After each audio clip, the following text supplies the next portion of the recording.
O conjunto da atividade humana alcançou dimensão planetária. Não há domínio sobre os continentes, mares, desertos, em que não se encontre vestígios dos impactos de nossa ação. Com a acelerada expansão do conhecimento científico e da nossa capacidade de intervenção técnica, somos agora capazes de manipular as mais diversas dimensões da vida. Este poder surpreendente nos coloca diante de escolhas cruciais de ordem ética e política. O que queremos nesta construção de amanhãs possíveis?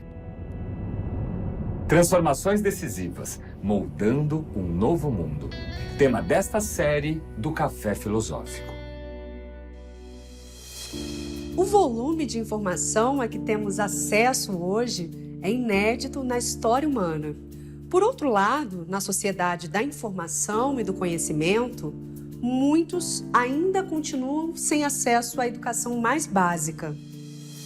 Nesta era que nos parece tão futurística, como resolver problemas tão arcaicos, as nossas desigualdades estruturais? Como usar esse apogeu de descobertas e desenvolvimento para criar mais equilíbrio social e não novos abismos?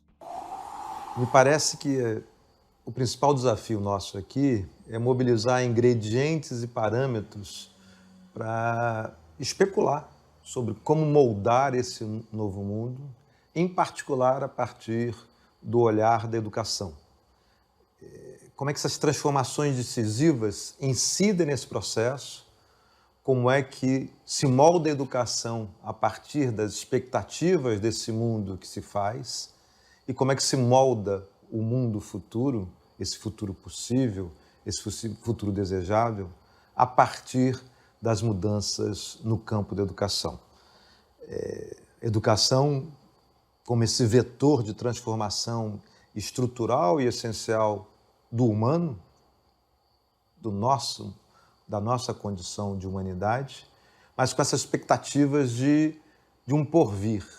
E nessa direção eu queria chamar aqui uma passagem do documentário Nunca Me Sonharam, com o Felipe Lima, um jovem de 17 anos, estudante de Nova Olinda, Ceará. Como meus pais não foram bem-sucedidos na vida, eles também não me influenciavam, não me davam força para estudar. Achavam que quem entrava na universidade era filho de rico. Acho que eles não acreditavam que um pobre também pudesse ter conhecimento, que pudesse ser inteligente, sabe? Para eles, o máximo era terminar o ensino médio e arrumar um emprego. Trabalhar de roça, tipo, vendedor, alguma coisa do tipo. Acho que nunca me sonharam sendo um psicólogo, nunca me sonharam sendo um professor, nunca me sonharam sendo um médico. Eles não sonhavam, não me ensinaram a sonhar. Eu aprendi a sonhar sozinho. Estou aprendendo a viver também, praticamente que só. Os pais de Felipe não sonharam, como ele disse, não sonharam psicólogo, não sonharam professor, não sonharam médico. Mas talvez o mais desafiador para a nossa reflexão é que a sociedade brasileira não sonhou Felipe. Não sonha Filipes. Não cria condições de transformação decisiva e estrutural para pensar como é que a gente pode projetar esse futuro que está colocado aqui. O que eu quero conversar hoje com vocês é referenciado na possibilidade de sonharmos, mas sonharmos os jovens, sonharmos as crianças, sobretudo os mais vulneráveis, e pensando como nesse sonho se cria um futuro para esse país. E aí é impossível não ter como referência, para partir essa reflexão, do livro do Stefan Zweig, Brasil, País do Futuro. Essa alcunha, Brasil, País do Futuro, meio associado a uma certa síndrome de Zweig, coloca o Brasil como um contínuo vir a ser. O Brasil como um país em estado de suspensão. Uma eterna promessa adiada que não se realiza. um país que se projeta, mas não se realiza. As escolhas para fazer esse projeto de futuro do Brasil se dão hoje. A gente precisa lidar com essa situação de suspensão, com esse eterno vir a ser e, evidentemente, quebrar essa trajetória.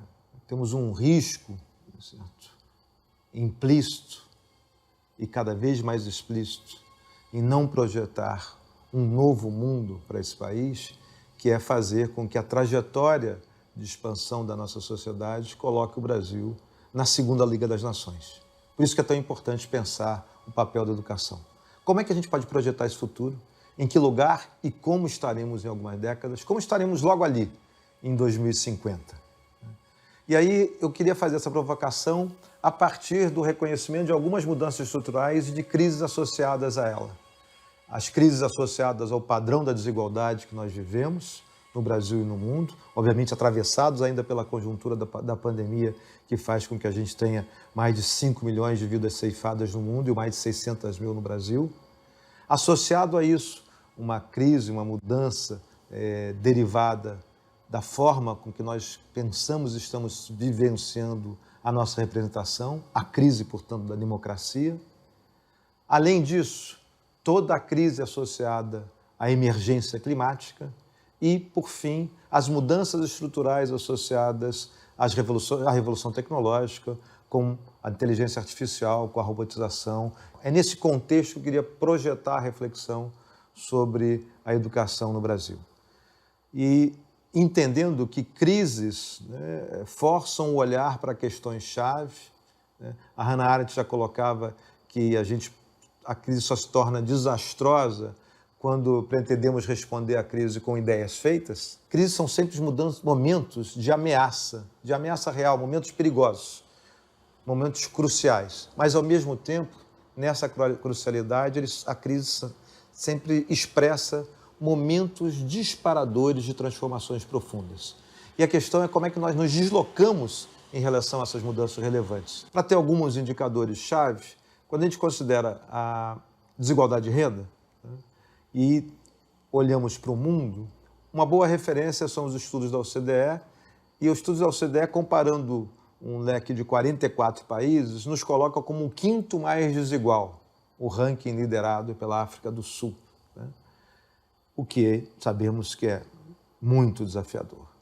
Mais do que isso, a gente vivia um momento de melhoria da realidade brasileira ao longo do século XX. No entanto, a partir de 2015, nós entramos numa crise com traços muito estruturais, uma crise grave, e a partir dessa crise que a gente vê uma retomada dos padrões de desigualdade de renda e, obviamente, um olhar, só para dar um foco nisso, quando a gente considera a renda do trabalho, a gente vê que os 10% mais ricos recebem 4 vezes mais do que a renda total dos 40% mais pobres, e a gente sabe que renda do trabalho é um bom indicador, ele é o nosso maior desafio quando a gente tem essa figura histórica. Nós temos, portanto, uma desigualdade sabidamente abissal, expressa nos vetores de renda. Mas mais importante do que o tamanho dessa desigualdade é olhar para algum dos seus traços estruturais. E é inequívoco que a organização da desigualdade brasileira se dá a partir da forma com que nós moldamos o nosso racismo chamado estrutural, que constitui e explica parte significativa da nossa desigualdade. Nós temos que levar em consideração os 300 anos de escravidão, a forma com que o racismo se deu e permanece, e como é que a população negra se mantém numa posição estrutural de desvantagem, tanto do ponto de vista da vida, como das relações de trabalho, como das relações de dignidade. E, obviamente, isso ainda é mais intenso quando a gente faz um recorte interseccional e considera as mulheres negras que se colocam em situações de ainda mais vulnerabilidade. Nós não podemos esquecer que a transição da escravidão se deu por uma abolição, digamos, formal, uma assinatura da lei, que não veio acompanhada pela distribuição de meios de produção, nem os meios de produção adequados àquele momento da realidade da sociedade agrícola, não veio acompanhada por exemplo, crédito, não veio acompanhado por distribuição de terra e, evidentemente, menos ainda por garantia de direitos e nem pensar o direito à educação. E acho que, em última instância, a libertação dos escravos se instituiu como um ato de abandono. Tem uma passagem da professora Nilma Lima Gomes que ela fala muito de como é que o racismo no Brasil se afirma a partir da sua própria negação.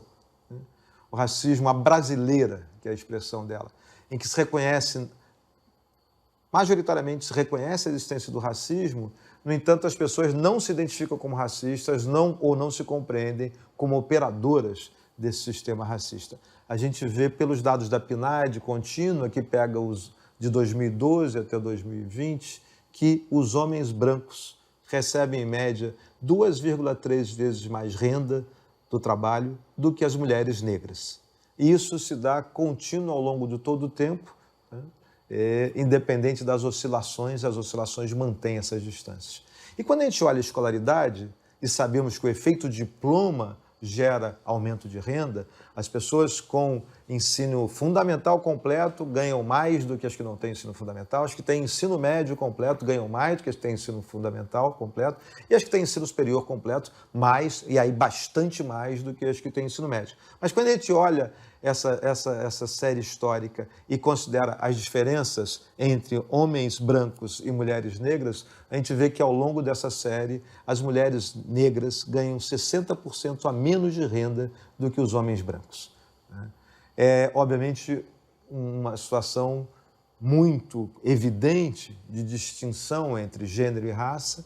E quando a gente vai olhar para todos os estudos que nós sabemos sobre a representatividade das mulheres em várias instâncias de qualquer dimensão do setor privado como um todo, a gente sabe da subrepresentação, sobretudo nos cargos de comando e de gestão e de gerência, tomada de decisão das empresas. Há uma desvalorização das mulheres e ela é mais intensa das mulheres negras, sobretudo quando a gente olha para o trabalho doméstico ou para toda a agenda chamada da economia do cuidado, em que há uma desvalorização ainda associada a essa agenda de definição do modo do trabalho, da tipificação do trabalho e a ocupação majoritariamente feminina e, no caso concreto, das domésticas e da economia do cuidado também das mulheres negras. Não esqueçamos que também o magistério é fortemente feminino. E esse desprestígio, ele não está simplesmente contido na dimensão da remuneração. Ele é também um desprestígio associado às regras de deferência e de respeito. Não esquecemos a nossa história de diferenciação entre negros e brancos para acessar prédios, quais elevadores podem subir. E tem um caso que me parece muito interessante que elucida isso, que são os estudos da Lélia Gonzalez sobre os debates na Assembleia Constituinte, em que ela discute a etiqueta de interação e remete, né, ao uso cotidiano daquela expressão do você sabe com quem está falando? Vemos que no Brasil as relações de poder se dão de uma forma absolutamente hierárquica, onde cada um reconhece o seu lugar. É a sociedade do você sabe com quem está falando? Ou uma sociedade cuja língua aponta para essa hierarquia porque nossos representantes têm de se chamar mutuamente de excelência? Com aqueles que se encontram numa hierarquia superior, temos que mudar o tratamento, porque essa história de tu e você é só com os nossos iguais. A passagem da grande pensadora e ativista Lélia Gonzalez é auto-evidente.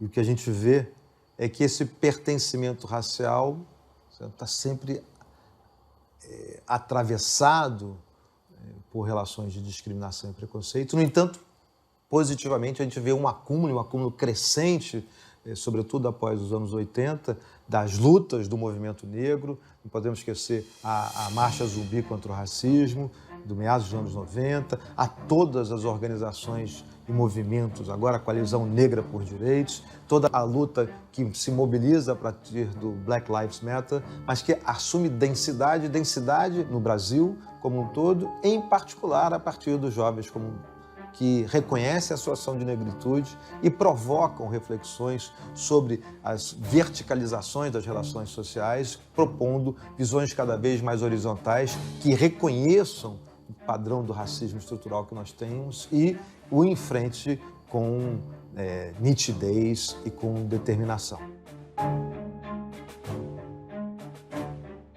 Agora, esse racismo estrutural constitui a realidade brasileira e nós temos, na agenda social como um todo e na educação em particular, um desafio enorme para conseguir tirar o véu que encobre a negação desse racismo e tratarmos isso de forma absolutamente explícita. Dizem que os jovens são o futuro da pátria. Só que o que eles estão fazendo para melhorar nosso futuro? A educação precisa urgentemente passar por uma revolução. Se existe uma luta ampla pela democratização do país, pela redução das desigualdades, isso também passa por uma transformação da escola por dentro. No próximo bloco, A ideia de ressentimento e indignação, certo, produz uma economia moral, certo, que dialoga com todo o ambiente do boom da comunicação digital que a gente está vivendo.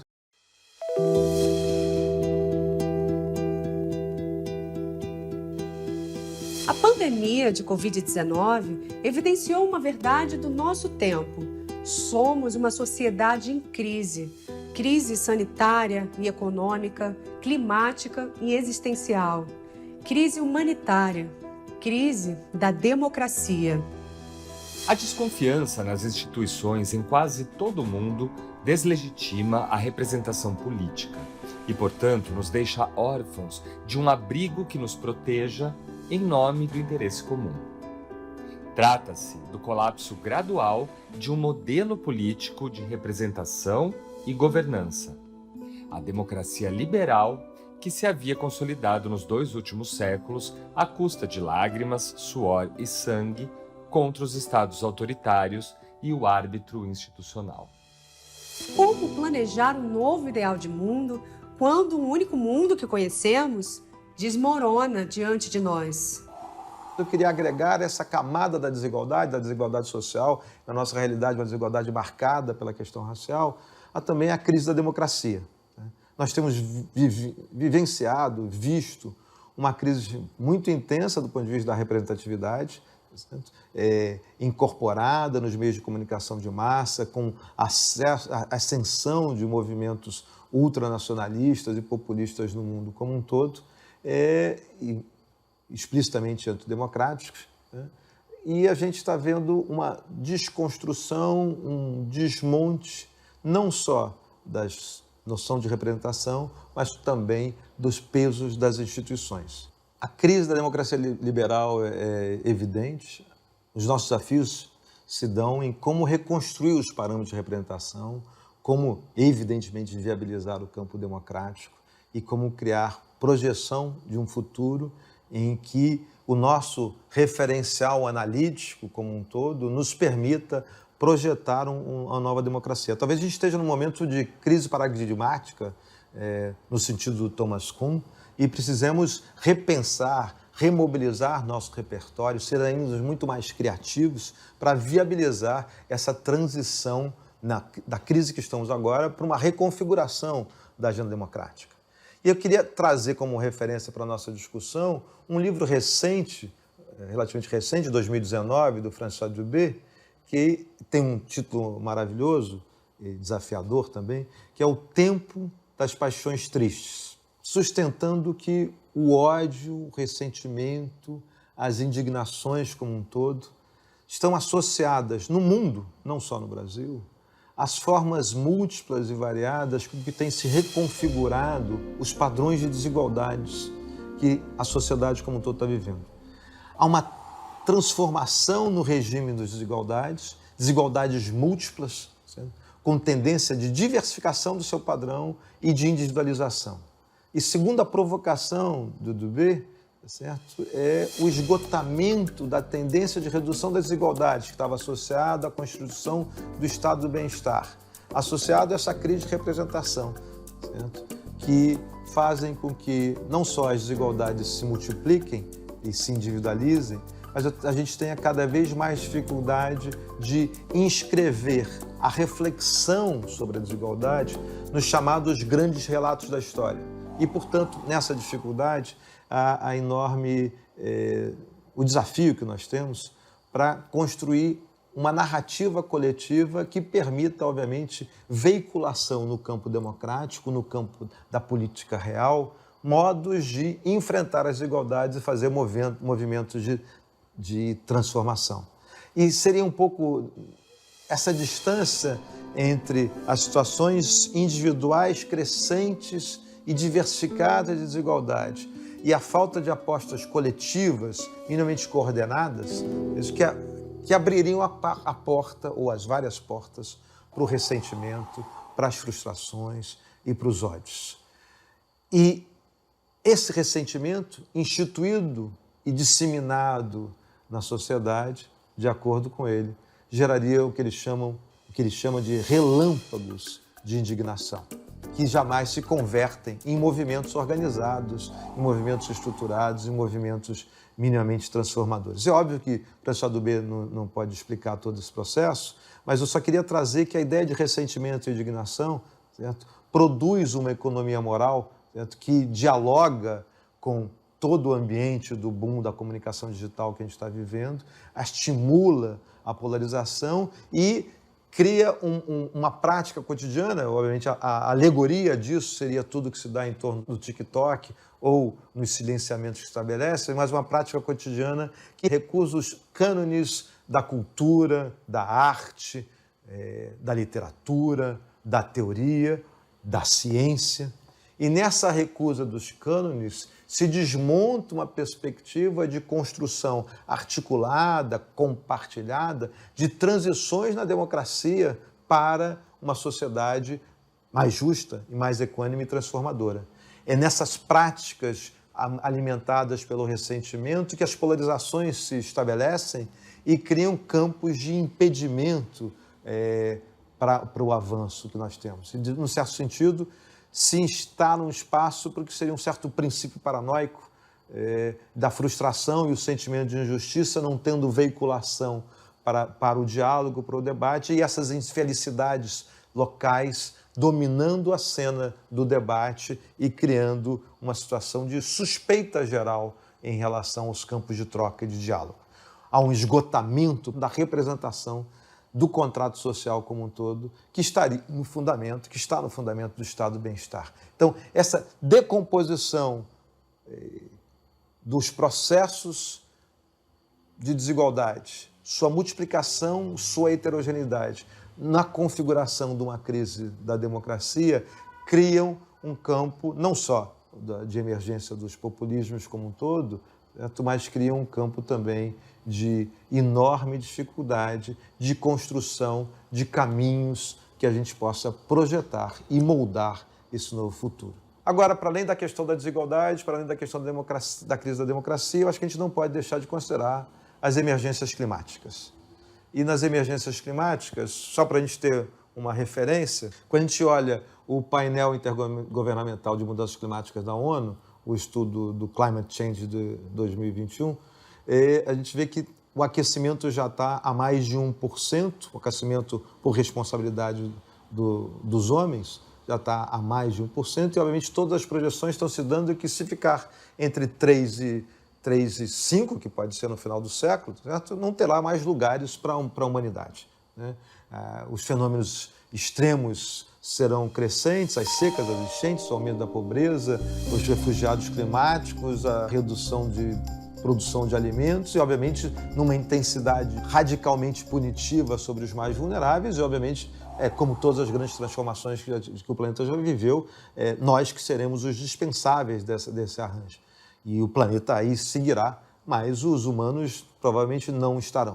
Ou seja, toda a nossa discussão hoje é sobre a urgência de se reconhecer a emergência climática e referenciar os processos de decisão política, econômica, o investimento na ciência e na tecnologia em torno de uma ampla coalizão que reconheça a emergência climática, mais do que isso, crie instrumentos reais de combate para isso, tanto da adaptação às mudanças climáticas, a redução e, em breve, a eliminação do consumo de combustíveis fósseis, a cessar o desmatamento das florestas, ou seja, gerar todos os parâmetros para o desenvolvimento de uma economia verde, uma economia de baixo carbono, que reconfigure a nossa relação com o planeta e que a gente possa fazer as transições fundamentais.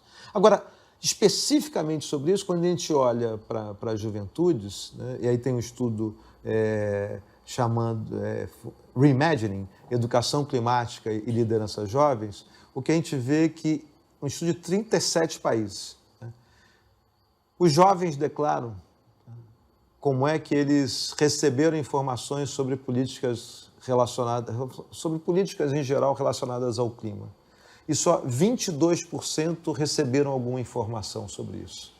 E 11% somente tiveram na parte da sua formação escolar algo relacionado à participação na decisão sobre a tomada de decisão. Ou seja, é absolutamente categórico, e isso é só uma medida impressionista, que a nossa responsabilidade como adultos na construção de um campo real de educação para os jovens e dando conta de que eles sejam empoderados para suas tomadas de decisão, reconfigurando a nossa trajetória absolutamente irresponsável de convivência com o planeta, é notório que os adultos não estão fazendo os movimentos chaves nessa direção.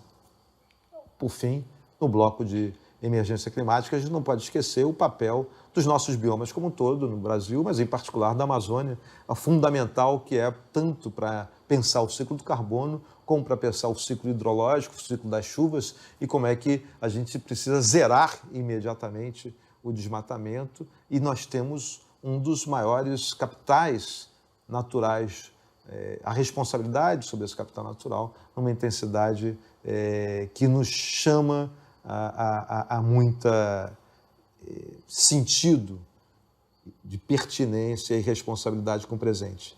E aí, nessa direção, para concluir esse bloco, a gente não pode esquecer a perspectiva da justiça climática, que gera tratamentos desiguais de forma radical, incidindo, sobretudo, sobre os mais vulneráveis, tanto sobre as consequências como sobre a negação de voz a esses mais vulneráveis, as populações mais vulneráveis, no diálogo com os modos de enfrentamento da emergência climática. Simplesmente não vejo como venceremos ao abordar a crise climática sem levar os líderes negros, indígenas, latinos e asiáticos. Porque não se trata apenas de um desafio técnico que enfrentamos. Não se trata apenas de painéis solares e carros elétricos. Trata-se de como implementamos soluções, como as replicamos e escalamos. Trata-se de comunidades, governos e corporações mudando a maneira como fazem as coisas. Resolver a crise climática tem a ver com tudo. Portanto, precisamos encontrar maneiras de todos fazerem parte dessa transformação. No próximo bloco... Talvez, se a gente reconhecer que o desigual não é o mesmo que o diferente, a gente possa saber que a diferença é o principal operador para a redução da desigualdade.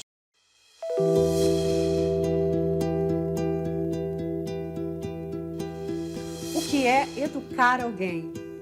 O que é receber uma educação de qualidade? O educador Rubem Alves dizia: o objetivo da educação não é ensinar coisas, porque as coisas já estão na internet, estão nos livros e estão por todos os lugares. Este é o objetivo da educação: criar a alegria de pensar. Outro educador, Paulo Freire, disse que ensinar não é transferir conhecimento, mas criar as possibilidades para a sua própria produção ou a sua construção. Neste mundo atual, onde as máquinas também são seres pensantes, que educação nos será útil?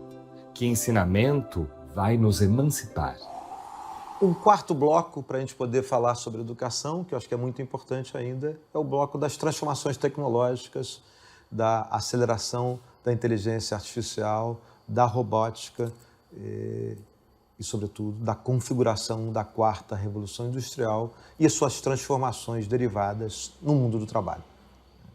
Ou seja, o que a gente sabe é que várias das funções, posições que nós temos hoje não existirão no futuro. A estimativa do Fórum Econômico Mundial é que 85 milhões de postos de trabalho serão extintos, tá? E é óbvio que essa estimativa é pré-Covid, que houve uma aceleração tecnológica e, portanto, reconfigurações das formas de dar conta do mundo do trabalho, tá? E a gente, ao mesmo tempo, tem uma pesquisa do o futuro do trabalho, em que 43% das empresas pesquisadas indicam que vão reduzir o uso da sua mão de obra em função da tecnologia. Ou seja, o tempo gasto em tarefas atuais de trabalho por humanos, daqui a pouco, as previsões em 2025, será da mesma magnitude que o tempo gasto pelas máquinas. Toda a literatura hoje sobre a mudança da jurimetria, né, a mudança na advocacia, em que você passa a ter no campo jurídico a capacidade de ter programas que fazem leituras e recortes de processamentos de processos legais e dão muito instrumento para os juristas tomarem decisões, o que a gente sabe sobre a telemedicina, acelerando o processo diagnóstico. Então, não é só no trabalho que era estritamente manual, que é a substituição, atravessado nesse mundo digital hiperconectado, certo? Uma mudança radical em todas as atividades, né? E, obviamente, a gente precisa de que as pessoas se desenvolvam numa série de atividades, né? De habilidades cognitivas, pensamento crítico, planejamento, comunicação, nas atividades interpessoais, o desenvolvimento dos relacionamentos, né, a efetividade do trabalho em equipe, que nós subestimamos muitas vezes, a questão da autoliderança, com autogerenciamento, com empreendedorismo, toda a discussão das competências digitais, com letramento digital, o uso e desenvolvimento de software e tudo que aí está associado. Mas toda essa movida no mundo do trabalho, certo, vão gerar profissões que nós não sabemos exatamente quais são, mas também gerarão profissões que serão aprofundamento da qualidade que nós temos hoje. Não vamos ter leituras binárias desse processo. A atividade de professores seguirá potente, provavelmente ainda com mais relevância, tá? As atividades ligadas à economia do cuidado vão crescer rapidamente, portanto, gerando um certo contrabalanço, certo? Nessa mudança gerada pela automação, e num equilíbrio que o que mais importa é que todos teremos que estar atentos aos grandes fundamentos, né, do relatório Delors, de aprender ao longo da vida, né, de nos termos capazes de aprender a ser e aprender a viver de forma totalmente adequada e conectada a esse mundo. Então, é muito importante saber que a gente vai precisar ter uma requalificação produzida pelo mundo público, evidentemente, né, para dar continuidade e segurança às pessoas que precisam ser requalificadas. Teremos toda uma agenda associada aos princípios do ESG, né, ambiente, social e governança da estrutura empresarial que reconfigura as relações internas do trabalho. E, obviamente, a gente vai ter que ter políticas específicas para novas competências e capacitação no mundo digital. Diante desses desafios, diante dessas mudanças, diante das crises associadas a essas mudanças, qual o caminho a ser percorrido pelo Brasil? A nossa aposta é na direção, creio que a gente pode compartilhar isso, de um país capaz de se converter numa sociedade mais dinâmica, justa, inclusiva, diversa, equânime, transformadora e sustentável. Mas será que o país está fazendo a aposta na direção?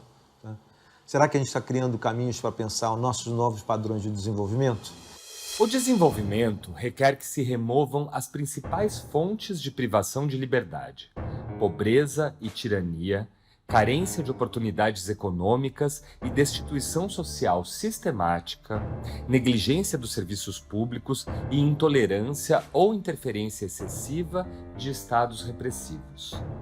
A despeito de aumentos sem precedentes na opulência global, o mundo atual nega liberdades elementares a um grande número de pessoas, talvez até mesmo a maioria. O Amartya Sen recoloca a reflexão sobre o desenvolvimento nessa visão de desenvolvimento como liberdade e, obviamente, a expansão das liberdades substantivas, de acordo com ele, que vão ser capazes de fazer uma mudança na escolha e nas trajetórias individuais e coletivas de desenvolvimento. Se a gente está falando para além das necessidades básicas, se a gente está querendo discutir quais são as opções reais quando um trabalhador tem que escolher entre estar empregado de forma a garantir a renda e o sustento da família ou dar tempo de atenção, cuidado e amor aos seus filhos, certo? esse dilema que oporia necessidades básicas e responsabilidades morais. Um desafio da sociedade contemporânea, lidando nesse contexto de projetar o nosso futuro, neste contexto de crise, precisa superar esse dilema. E é importante entender que ele está falando de liberdades substantivas, que são as capacidades de dar conta de superar as privações materiais e objetivas, mas também de liberdades instrumentais. Liberdades que têm a ver com liberdades políticas, escolher quem vai governar, como vai governar, liberdades que têm a ver com a disponibilidade econômica, acesso a bens, oportunidades sociais, claramente, garantias de transparência, a questão da informação e, obviamente, o campo da proteção social. Ou seja, a questão é, um país desenvolvido deve ser aquele que provê a todos os seus membros, independente das suas características individuais, um amplo conjunto de oportunidades para as suas realizações. E o que a gente está vendo ao longo da nossa história é que, diferente dos preceitos do desenvolvimento como liberdade, nós construímos um referencial no Brasil do desenvolvimento como exclusão. É óbvio que essa visão não só deve ser superada, mas deve se reconhecer que ela está ancorada, por um lado, no nosso patrimonialismo histórico e, por outro lado, me parece, na nossa cultura do extrativismo predador que organiza muitos dos nossos campos. Para criar caminhos em direção ao desenvolvimento como liberdade, a gente tem que romper com esses traços arcaicos, né?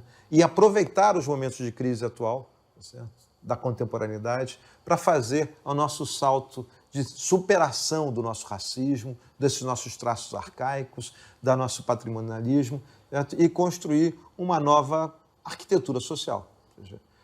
E aí, para fazer isso, acho que a gente precisa ter uma mudança muito categórica. A gente precisa mudar a referência sobre como pensar a política social no Brasil. E a política social precisa não ser mais a política social não pode ter mais uma relação de subordinação à política econômica. Ao contrário, a transformação que nós necessitamos é que a política social tenha uma relação de equivalência com a política econômica e que se compartilhe, em termos de status e prioridades, as decisões que a gente precisa fazer sobre o futuro.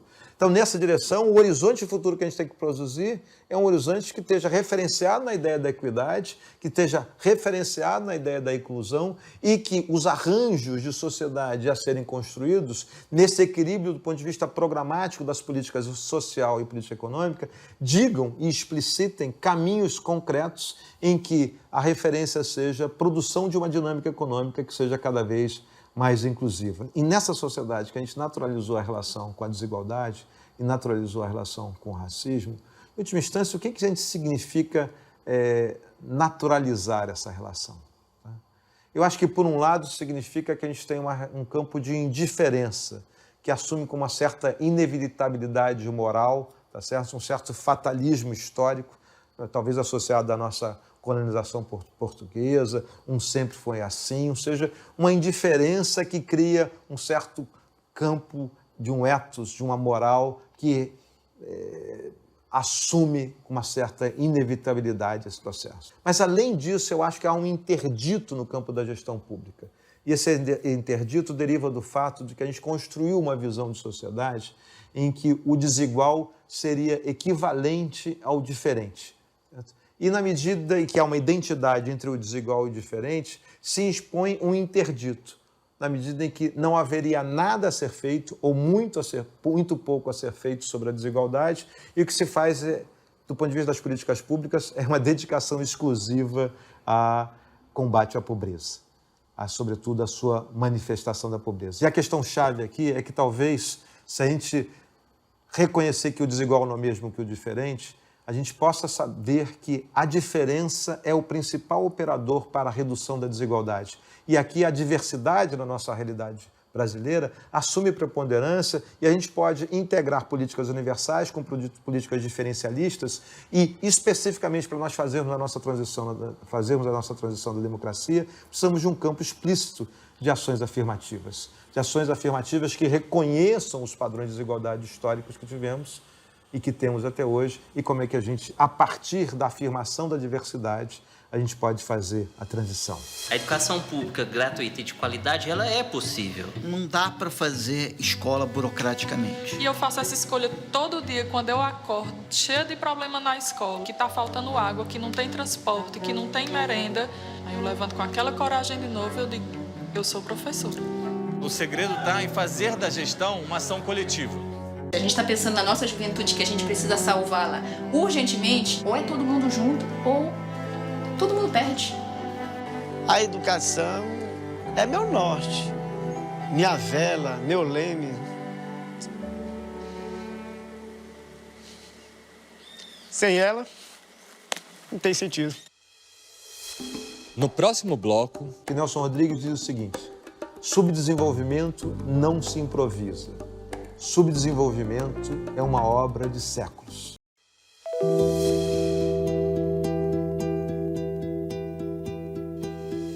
a educação é assim o ponto em que se decide se ama suficientemente o mundo para assumir responsabilidade por ele.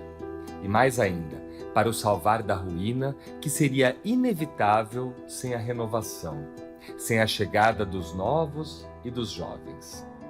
A educação é também o lugar em que se decide se amam suficientemente as nossas crianças, para não as expulsar do nosso mundo, deixando-as entregues a si próprias.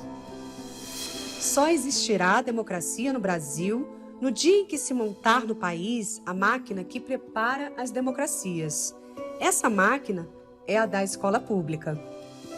Há muito tempo são conhecidos e debatidos os prejuízos de uma educação falha. Como o Brasil pode deixar de ser eternamente o país do futuro, do vir a ser, e finalmente realizar esse projeto adiado de sociedade igualitária?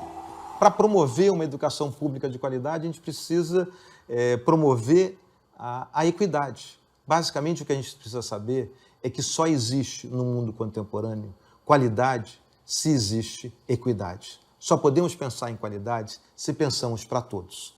A gente teve uma diminuição da jornada de trabalho para acomodação de turnos, manhã, tarde, noite. Não esqueçamos que em qualquer lugar do mundo desenvolvido, 7 horas é o regime normal, regular das aulas. Aqui a gente teve que agregar uma locução adjetiva para falar de escola em tempo integral quando a gente está falando de 7 horas. Né? Escola é escola em tempo integral. Né? Escola em tempo parcial, sem tempo integral, não deveria ser chamado de escola, mas é isso que a gente tem na maioria da realidade brasileira. Né? A gente teve que fazer acomodação de escolas de latas, turmas super cheias, várias modalidades escolares. Ou seja, fizemos sempre ajustes ao longo da nossa história, certo? Que não garantiram o ingresso e a permanência dos jovens em educação, sobretudo de qualidade, ao longo de toda a nossa vida. É difícil ser de menor, ser mulher, ser negra e ser pobre. É difícil. A gente tem um estudo sobre a PNAD que faz 2 tipologias de famílias. Uma família chefiada por homens brancos, escolarizados, com renda alta, morando na região urbana. E compara as famílias chefiadas por mulheres negras, pobres, analfabetas, morando na região rural. Tá? No estado mais desigual do país, o que a gente tem é o seguinte: os filhos dessa família, do homem branco, com boa renda, com alta escolaridade e morando na região urbana, os filhos dessa família têm 86% de chance de concluir o seu ensino médio com no máximo 1 ano de defasagem. No estado mais desigual do país aqui que eu estou citando. Os filhos da outra família, chefiada por uma mulher negra, pobre, analfabeta e morando no rural, tem 5,2% de chance de concluir o ensino médio com no máximo 1 ano de defasagem. É essa a distância, 86% para 5% com probabilidade de ter o ensino médio concluído. E a gente está falando da sociedade do conhecimento em movimento. Sabemos que a gente tem um conjunto enorme de fatores externos à escola que explicam as desigualdades, parte deles tem a ver, obviamente, com o mais importante, a escolaridade da mãe, mas e estudos no mundo como um todo demonstram isso, não só para o Brasil, Mas a gente sabe que existem vários fatores endógenos que explicam isso. A gente também vê uma questão chave para concluir esses indicadores, que tem a ver com a qualidade da educação. Concluem o ensino médio com aprendizagem adequada em língua portuguesa cerca de 37% dos estudantes. Concluem o ensino médio com aprendizagem adequada em matemática 10,3% dos estudantes. 18% dos brancos concluem com aprendizagem adequada. É baixíssimo esse valor. Mas só 4,6% dos pretos, dos autodeclarados pretos, concluem com aprendizagem adequada. E quando a gente olha o nível socioeconômico, aqueles que estão no quarto superior do nível de renda, a gente tem 19% deles tendo aprendizagem adequada em matemática. E a gente tem, entre o nível baixo socioeconômico, no quarto inferior, só 5% tendo aprendizagem adequada. Percebam que a gente está falando de modo sintético, que é o seguinte, que uma parte importante dos estudantes que entram na educação básica, e a gente tem cada vez mais democratizado esse acesso, então a grande maioria entra na educação básica, mas uma parte importante que entra na educação básica não chegam ao ensino médio. Daqueles que chegam ao ensino médio, uma parte grande não conclui o ensino médio. Daqueles que concluem o ensino médio, que são sobreviventes nesse processo, está abaixo da qualidade esperada. E, evidentemente, desses que concluem com a qualidade esperada, talvez ainda faça um pouco sentido para esses jovens o que eles têm como aprendizagem, sobretudo para o seu segmento ao longo da vida. Qual é o papel aqui que a gente precisa dessa educação? Sabendo que a educação é uma ação coletiva, obviamente de natureza conservadora, no sentido de manter a cultura e a história, mas com potência radicalmente transformadora. Ao moldar o futuro relativamente próximo de 2050, como é que a gente pode fazer transformações que são necessárias para criarmos esse Brasil mais justo e solidário, esse país que deixa de se tornar um país do eterno vir a ser e efetivamente é equânime, transformador, dinâmico e criativo, se nós não dermos conta de mudar radicalmente a qualidade da nossa educação, sabendo que qualidade só é possível se for para todos. Que Nelson Rodrigues diz o seguinte: subdesenvolvimento não se improvisa. Subdesenvolvimento é uma obra de séculos. O desenvolvimento também não pode se improvisar. Ele precisa de muita ciência, ele precisa do compromisso com práticas transformadoras, precisa do compromisso com o diálogo democrático, precisa com o diagnóstico de todas as causas. Portanto, o desenvolvimento precisa olhar para as reconfigurações do mundo do trabalho, olhar para a emergência climática, olhar para a crise da democracia, olhar para os nossos padrões oceânicos inadmissíveis de desigualdade. E o caminho para percorrer esse desenvolvimento, marcado pela ciência, marcado por não se improvisar, certo? Precisa dialogar com esses fatores todos que a gente tem falado. O desenvolvimento não pode ser uma obra de séculos. O desenvolvimento requer sentido de urgência. O desenvolvimento requer acordo amplo, pleno e disseminado na sociedade que enfrente todo o histórico que a gente estava falando, que permitam um acordo entre um leque amplo e heterogêneo de atores, que permita o reconhecimento do limite que temos, mas saber que a gente precisa de criar bases acordadas e consensuadas para esse país mais republicano, humanista, democrático, que a gente possa vir a compartilhar.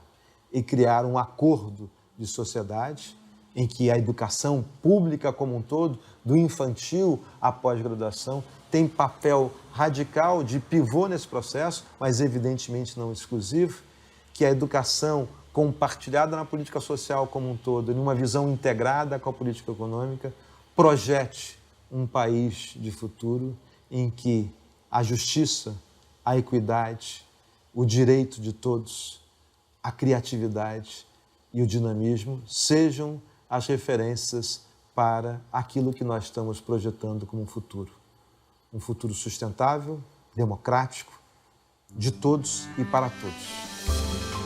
Mais reflexões no site e Facebook do Instituto CPFL e no canal do Café Filosófico no YouTube.